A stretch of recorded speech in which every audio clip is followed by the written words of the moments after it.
The only thing about this vise is because it's such a small board, the outer pins get a little interesting to solder.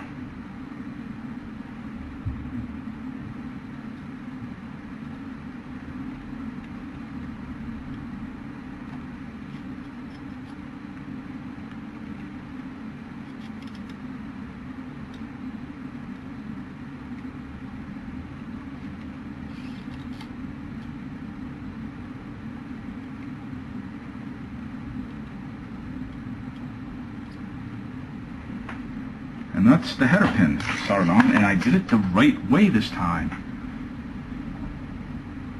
Amazing. And what you see here is me using the helping hands to hold the component pin in so I can tack it in and solder it. And you can see that right there. And the board's coming together. I'll put the central socket on next. And here we go, putting the socket in.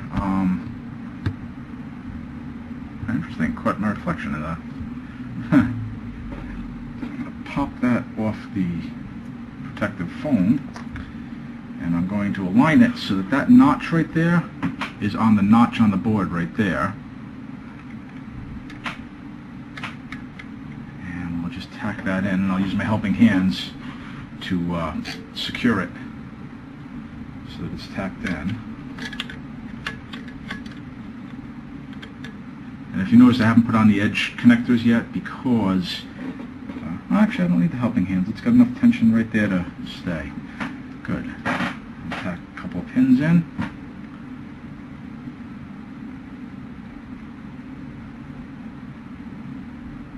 That's one.